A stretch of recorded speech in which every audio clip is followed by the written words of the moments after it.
Hello everybody, I'm Zenith and welcome back to another fascinating episode of Diving Into DuckTales, where Kat Macberrie, Doug Macberrie, and myself dive into each individual episode of the latest DuckTales series. And I am excited, very excited for this episode for a couple different reasons. One, I am on Thanksgiving vacation. I am no longer sick. I am in very good spirits. I am nearly done with God of War, so I'm having a lot of fun right now. I'm having a blast. And this episode was really, really good, so I'm having a good week. How's it going, Kat? Oh, I'm having a great week, too. I got a nice 4-day weekend ahead of me. Woohoo! I have 6 days off, paid. Lucky. Yeah. But it's because I work nights. Essentially, I worked Sunday, Monday, and Tuesday. So I only got 1 day off last week. But now I have Wednesday, Thursday, Friday, Saturday, Sunday, and 99% of Monday. Sorry. So yeah, I have a very long week. I'm going to be streaming, and I'm going to be playing video games and gearing up for Kingdom Hearts 3 because people keep reminding it's a thing. So I'm just like, cancel all my stuff. I'm going in. But anyway, yeah, we are talking about DuckTales.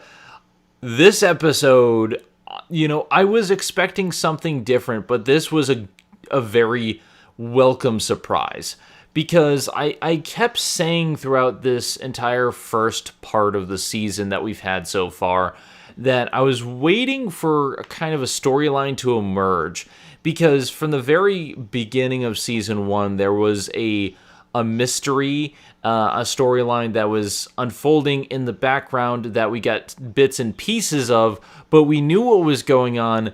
And we knew where it was eventually going to lead up to. And season 2, at first, didn't seem to have anything. And I do have my theory as to what is happening behind the scenes.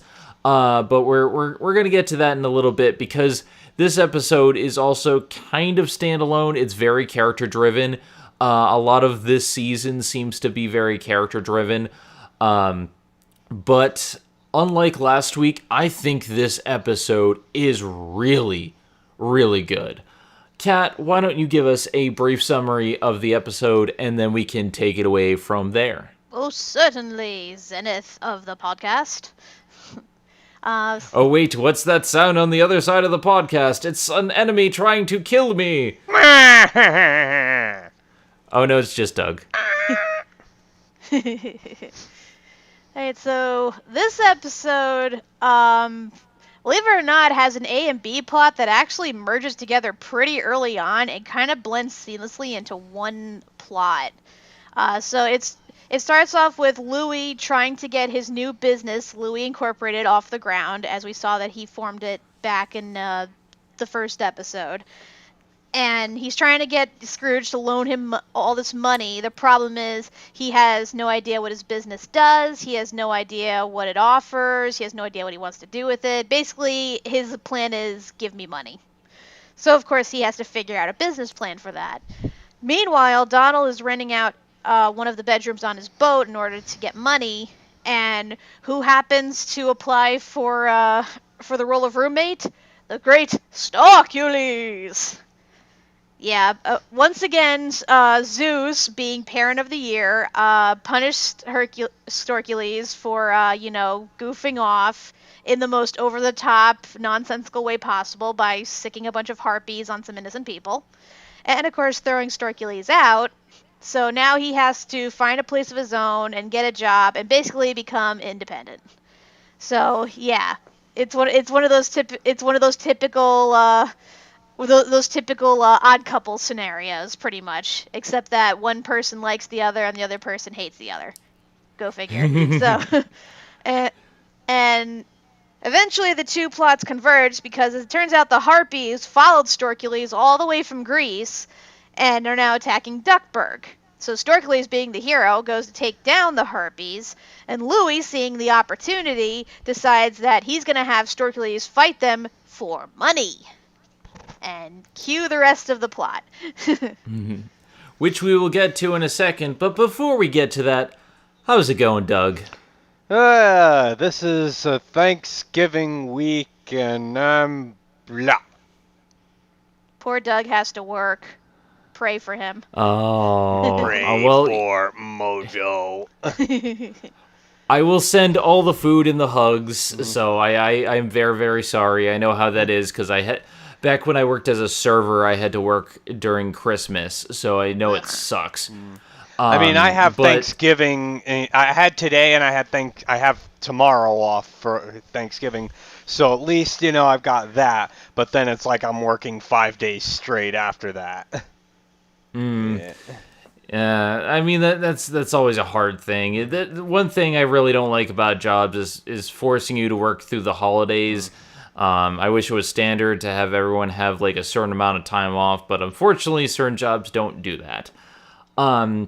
Speaking of jobs, though, this episode is about Storkules getting a job, and I think it was quite funny.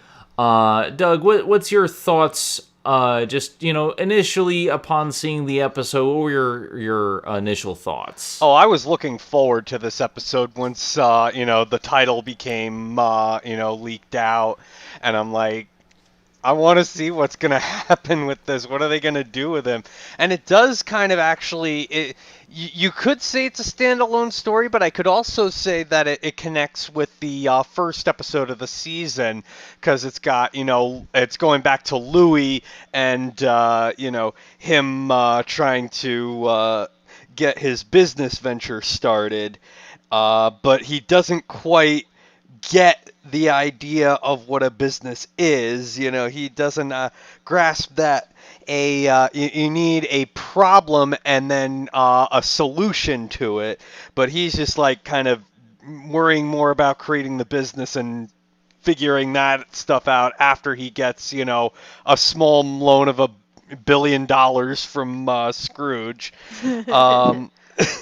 But yeah, I definitely was looking forward to this episode. I had a lot of fun with it. I love Storkules coming back and being over the top again, and seeing how him and Donald just interacting. I loved, every bit of it. Now, I think the interesting thing to me, because what I was expecting was actually I was expecting a follow-up on Della Duck, because we now that we know about the sphere of Selene and we know a little bit about Della from the teaser of the finale, I was thinking that like Selene would show up with Storkules and we get more info, or Storkules would fill you in. We didn't get that, but honestly, this episode is just so much fun.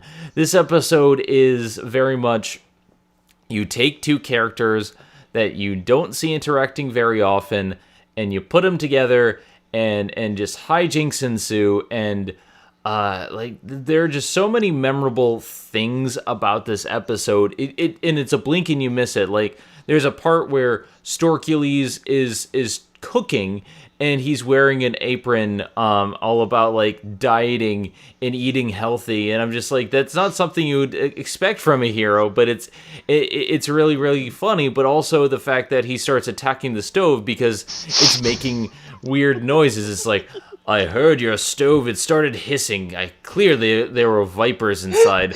So he destroys the stove, but somehow he also knows how to use a crock pot and is simmering like stew or something like that. He's making orzo. Oh god, I loved when he runs off and he's yelling to Donald, don't let the stew bake for too long, lest the broth not mix with the... It's like, do not unplug the crock pot, lest the orzo not absorb the broth. So it's like Storkules is a strange kind of character, because normally when a character is inconsistent or like acting dumb, like it can become too much to a point where I find it annoying. he sells it. Like, he has a naivete about him that is just so charming, and he's so fun to watch, especially because he's basically Thor. And there's a part in the episode where he does like a Thor's hammer leap into the air using Louis to spin around. Well, I don't know how this is done. Well, he's basically a demigod, just like Thor, so, I buy it. How Louis is not dead, I'm not sure about that, but... This is something I'm willing to suspend my disbelief on, because it's a god. He can do it. So, it's a little bit different than science. Like, the depths of Cousin Feathery was supposed to be super scientific, and it failed at that. And I gave it a lot of criticism because of that. Here, this is just good-natured fun. It's a god, it's a fish out of water god story, and that could be cliche or annoying. But here, it's just so damn fun. You know what? This is the first Thor movie done right. Come on now, Thor 3 was good. I said the first Thor movie done right. Oh, that one. Yeah, I agree. Yeah. the Thor Ragnarok was amazing, but it wasn't a fish out of water story. True. Mm-hmm. But, anyway, Kat, what are your thoughts? I definitely enjoyed this episode a lot. A lot of things, like a lot of the humor and references are really quick paced, though. It's like a blink and you miss it type thing, and like I'm trying to remember like all my favorite moments, but they go by so fast, and then I'm trying to catalog everything, and it's like I always end up missing something or like thinking back to it later. Like I didn't notice the first time around when Storkules was moving to Donald's houseboat. You see all the boxes of his stuff. He has a box that's labeled Donald fan art. I'm like, wait, Storkules has his own DeviantArt account? Don't Google it. I kind of want to make an account and just like favor a whole bunch of pictures of Donald. I love when, like, near the end of the episode, he goes for a big hug to Donald, and he stops and says, respecting your personal space, like we agreed in the roommate agreement. Like, the whole thing is Donald teaching Storkules how to actually interact with people, and it's, there's so many things to like about it. Like, the thing is, the A-plot and the B-plot are very much a part of each other. Like the A plot with Louis' business and the B plot with Storkules, they're pretty much the same thing, because Storkules needs to get a job, and he gets one with their new company, Harp Be Gone, where they get rid of all the harpies for money. Yeah. Unfortunately, they run out of harpies. I know. I was going to say, like, did they really expect that business to go on forever? Like, there was only, maybe 10 vultures at the most? Like, there's no way that they could have kept that going. Yeah. And the thing that baffles me, too, is that they were charging a lot of money to get rid of those harpies, like 500 a pop, and I think at one point when they saved Mark Beeks from one of the harpies, like they actually charged him $5,000. Yes. And Louis just pisses it away on like stupid shit. Like, dear God, boy, like you want to be a businessman, you gotta like manage. Like, come on, like what was it? By the end of it, that he ends up spending all their money on merchandise. It was a cardboard box full of like these little children's like playthings, like pop-up books and grabby things and masks. It's like, did that shit really cost like, what was it, like about $5,000 or so to make? That's ridiculous. Yeah, like he really doesn't know how to run his company for someone who's supposedly really good with money, since he's been conning it out of people for years. Like, this is almost Galam Gold levels of incompetence here, where he's just pissing away all of his money for a bigger get rich quick scheme, instead of saving his money and investing in a long lasting company. And it's just, there's an obvious lesson here, but it's also funny because we know Louis is the fake it till you make it type con artist. Like he's in it, but not for the long haul. He's in it, but not for the long haul, and his plans eventually unravel spectacularly. And the whole time, like throughout the entire episode, he keeps saying, "Oh, you should just like start a lemonade stand," and Scrooge does start his own lemonade company and makes a ton of money doing it. He literally turned lemons into lemonade. Oh god, like there's these little things about the episode, and a large portion of the A plot, you know, is jokes and stuff that you can write off, but there's the part with Webby, because Webby's not a big part of the episode, but she has one major thing where she actually starts training the harpies using lemons. And has them trained so they start delivering the lemons for Scrooge. And like it's a very small thing, but it ends up coming back in a big way to a very funny joke. But I'm just like, this was a very interesting development for her. I feel bad for her because she had good ideas in regards to the business and nobody would listen to her. Not until like the very end, and then they're like, huh, I guess we should have asked what they wanted. It's like, wow, guys, really?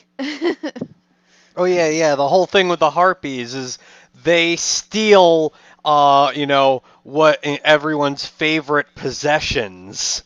The thing they love most. The thing they love most, yeah. So it's like, and yeah, Louis asks at the end, we never asked them what they loved most. Which I think is something that Webby said from the beginning, so... Mm-hmm. And then she punches him.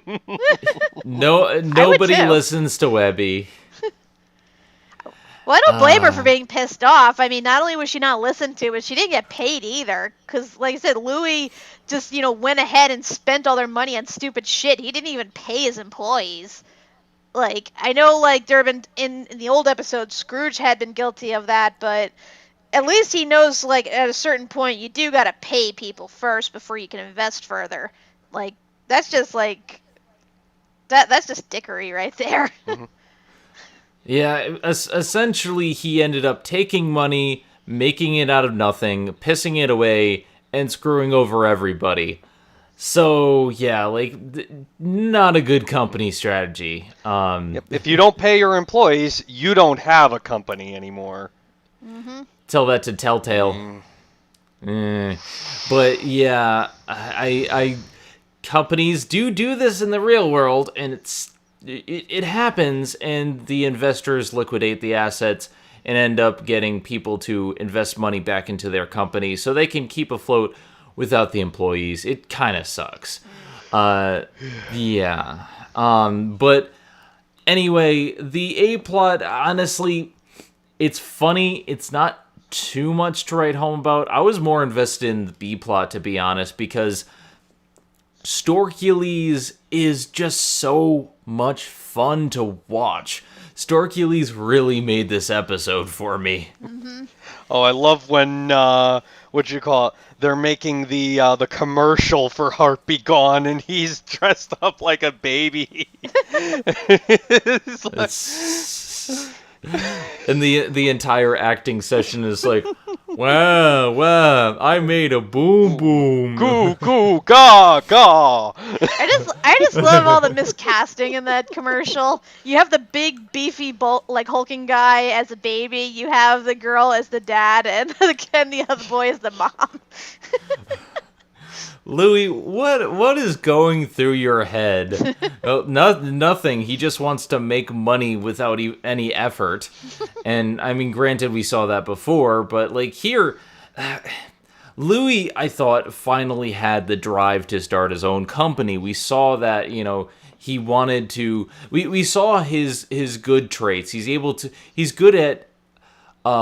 he's good at directing people to do different tasks. He's good at delegation, but he doesn't seem to be very good at the planning stages of things, or doesn't seem to want to plan things out, and that's really hurting him in this episode.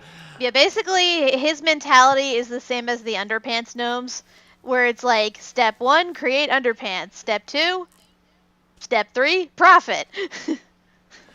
Yeah, it's like I feel bad because I know Louis wants to do something and he has a dream, but man, He just wants to get rich.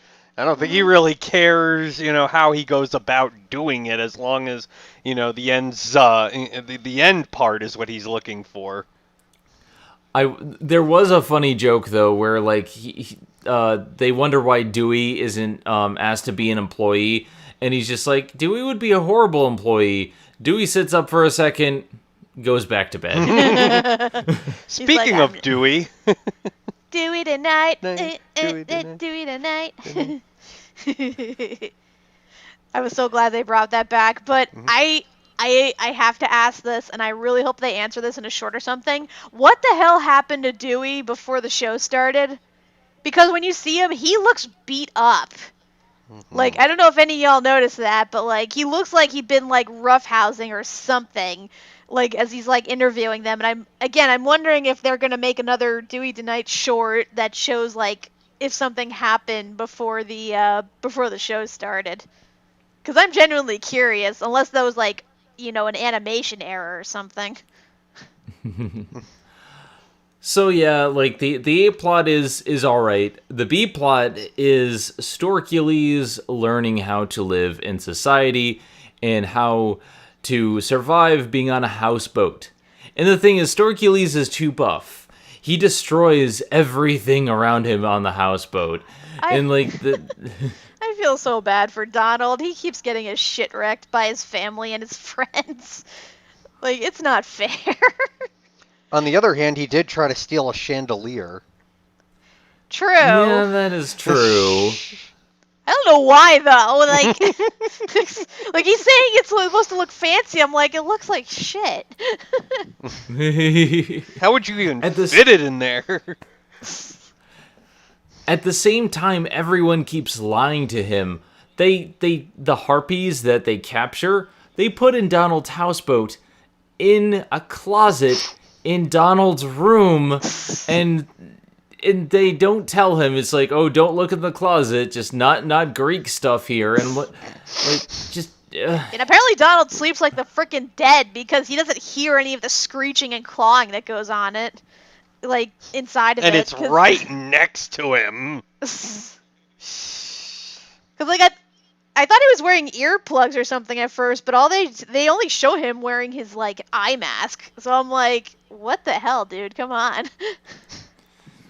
But it's like everyone takes advantage of Donald. Everyone is just like, oh, like we can pull one over on Uncle Donald, even when he's the one saving the day 95% of the time.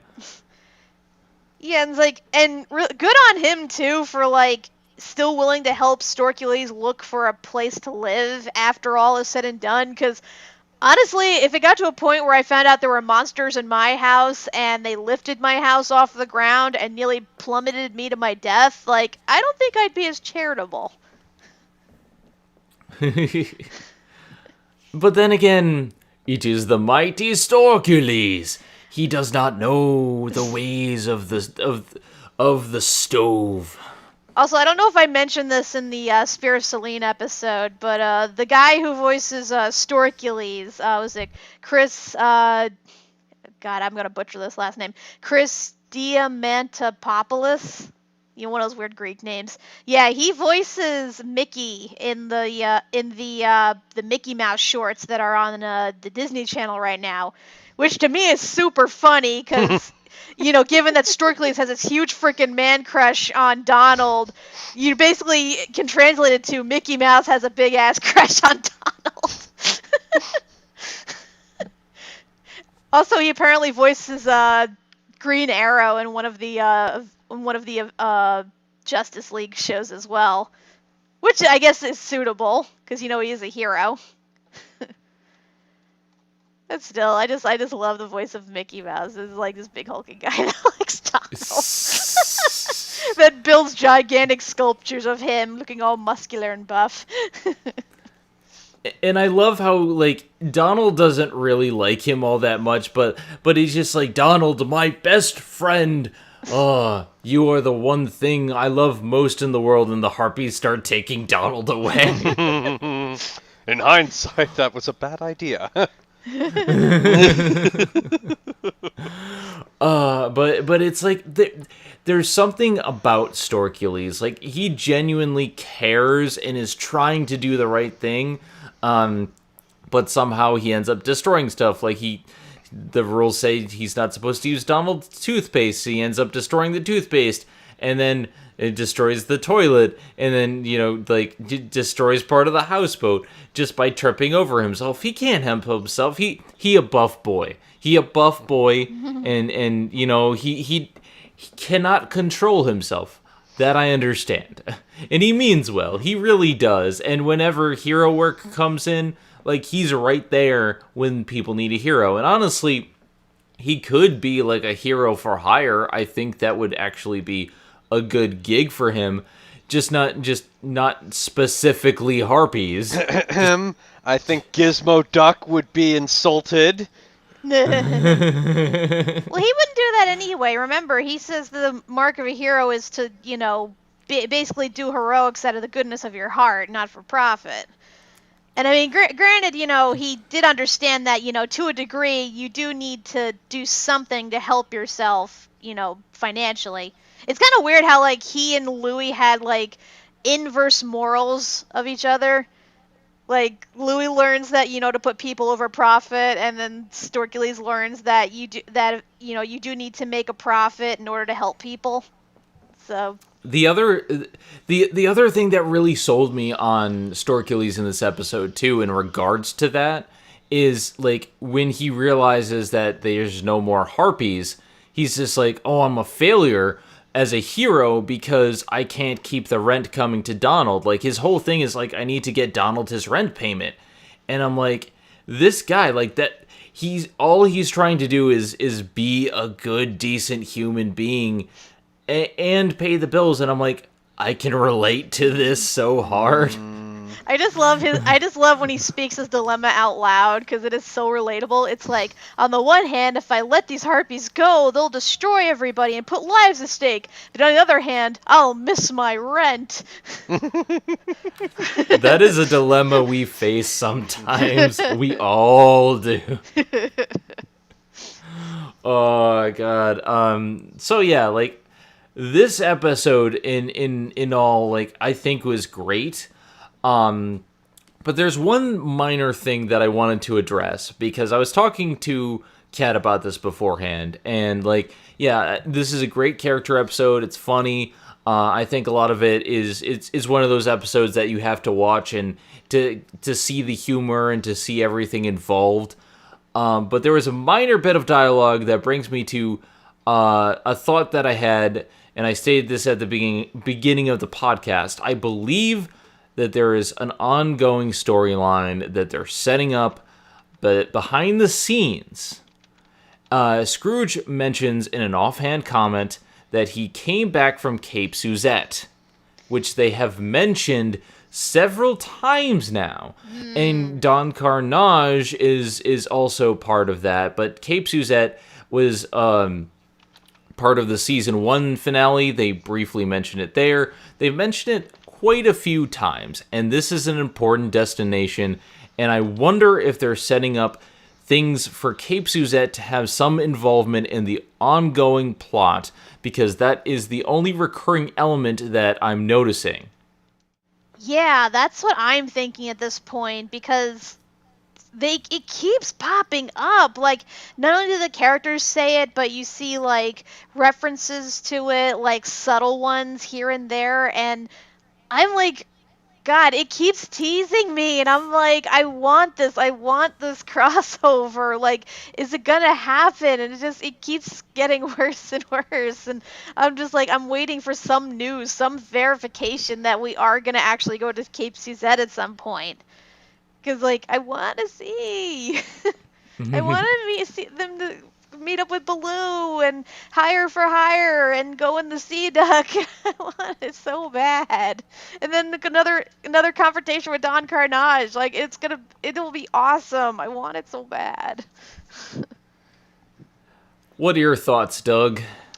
Yeah, I definitely want to see a crossover. I mean, obviously, yeah, we've got Don Cornage, but yeah, we could definitely go further, given, how much Cape Suzette keeps coming up.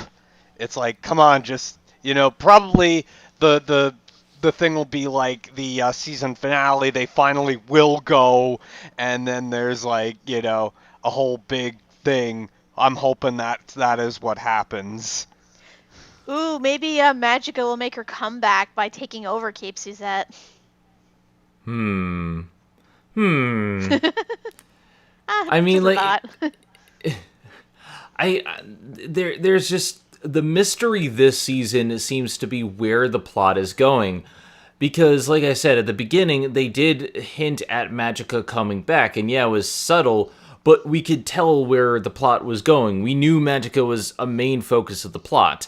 And we obviously had several other subplots, like with Gizmo Duck, and stuff from Glomgold and things here and there. But a lot of that season seemed to be very clearly mapped out to this is the storyline. Here we don't seem to have that. We have really great character development, really great character episodes, and I don't want to take away from that because, well, we have had our ups and downs so far this season. Overall, I think it's been very solid and great character development.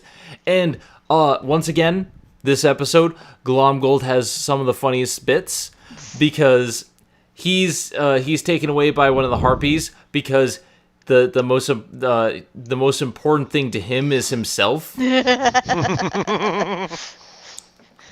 So I found that hilarious. I like that they just let him go too. I mean, they even throw in like one of the Ottoman Empire guys for crying out loud. Oh yeah, there's some really great callbacks in this episode. Some things that like people that the Beagle Boys make a brief appearance. And like, there are little things here and there. Like Benton's obviously, mother shows up too in that same part. In the same part, and there's nice little things here and there, and I'm just like, I can appreciate this episode for what it does right.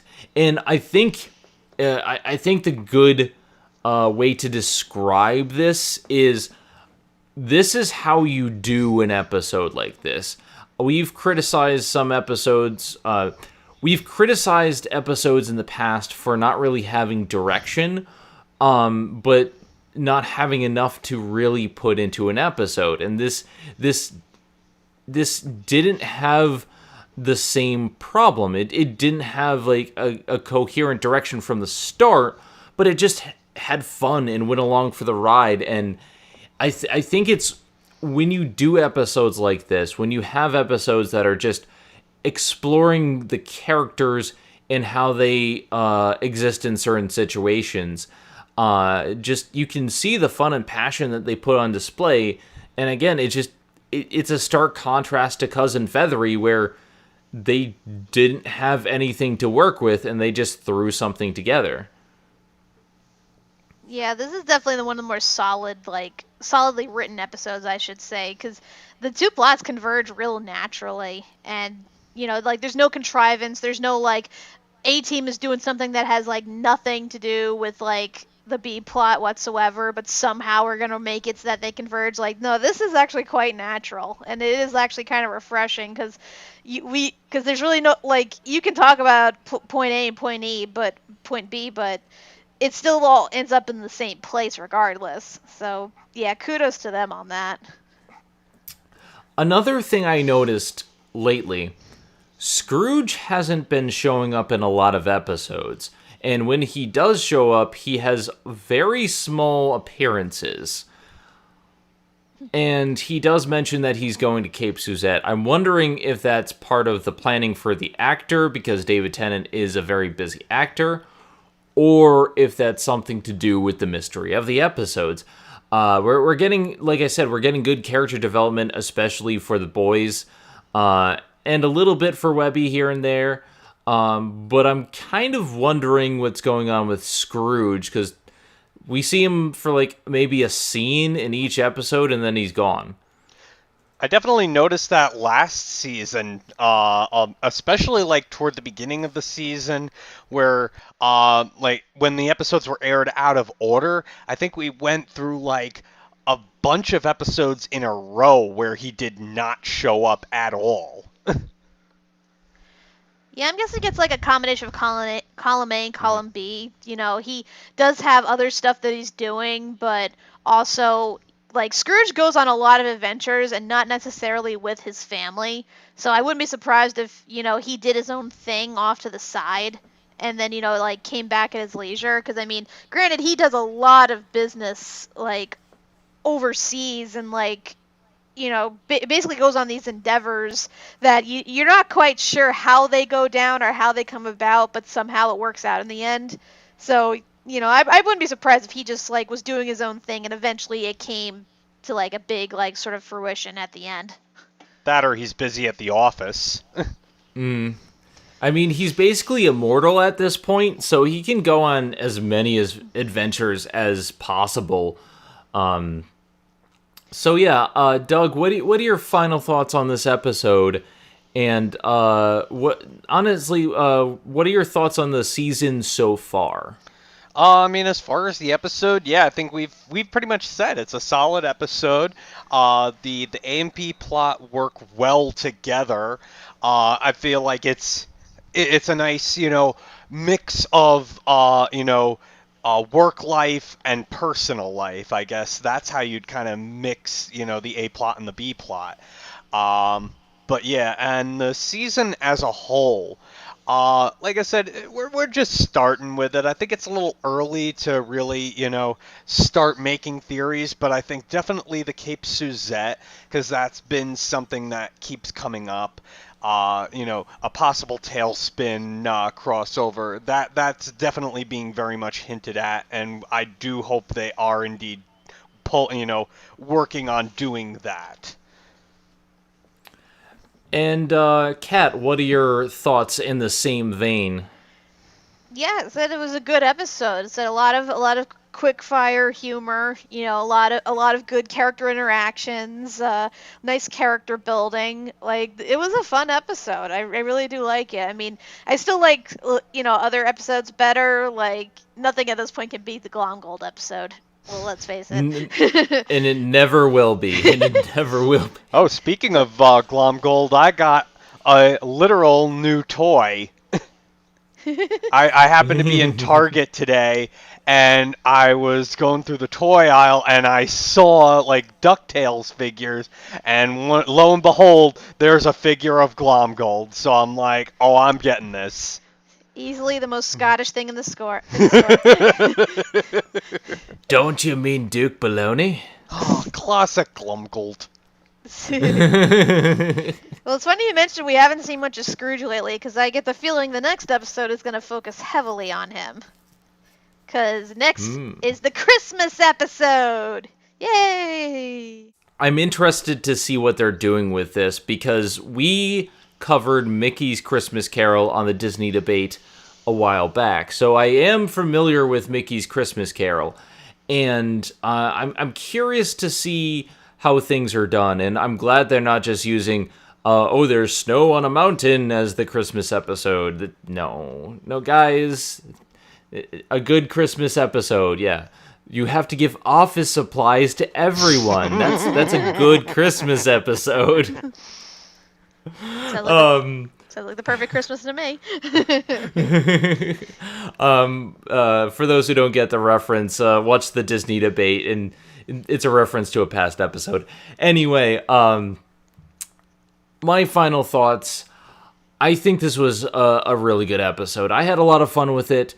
I've been kind of up and down this season because we've had very good episodes mixed with okay, and then a couple that were just not my cup of tea. And it's like you get that with every single show. But then again, nothing will beat the Glomgold episode this season. I mean, prove me wrong. Prove me wrong. I dare you. But I mean, God, that Glomgold episode was so good. I know, like it's kind of like the standard I have now for all the episodes going forward. Like, not to be judging or anything, but like, I want to get another episode that like is that level of good, and hopefully next episode will be good because we get a bit of a break with this one because this will premiere in about 2 weeks, and after that, I think we have a winter break ahead of us. So I'm interested to see how they tackle on this legit Christmas episode. And I mean legit because it's Christmas and it doesn't just feature freaking snow. And I'm wondering if Santa shows up too. Because you know how Scrooge feels about Santa. Oh boy. Oh boy. Oh boy. That man is not allowed in my house. He knows what he did. I mean, I personally, I think my top episode was the 2-parter finale. And again, it's a difference between storyline and Glomgold is just a fantastic character episode. It's very hard to compare. Oh yeah, it's kind of like apples and oranges. Like they're both completely different things, and they're both amazing in their own right. So I would not compare them at all. But still, in terms of like the new season so far, the Glomgold episode's the standard. That's for me anyway. It takes the cake. It takes the beard. Like it takes everything. It takes the most Scottish award of the season. It takes the sharks. I have a good shark guy. So yeah, like I'm still, I remember saying early on in season 1 that there were a couple parts that were hit or miss as well. We had the same kind of issues with like things that we didn't see coming. We didn't see as important then, became important later. So I'm not going to make any official final judgments on the season until we get to that point. It's definitely the same kind of structure. They're giving us a mixture of different things, and I still love this show. I think this is a great show. Every show has its share of problems. Even the best show in the world has one episode or each season that you probably don't care for. It just happens. And still, we get some really good stuff in between. I think this episode was the good stuff, but not as good as Glomgold, y'all. Anyway, I am Zenith Rule. I'm Kat Macberrie. I'm corporate overlord Louis. Doug Macberrie. Are we getting paid? You tell us. The pay. Yeah, you're the one in charge of the pay. Zoidberg will take all your calls from now on. You jerk. Have a good one, guys. Bing. Bing. Hey, this is Megami33. Thank you for watching Zenith Will Review. Don't forget to like, comment, and subscribe for more awesome videos. If you like what you see, check out the Patreon page at patreon.com/ZenithWillReview.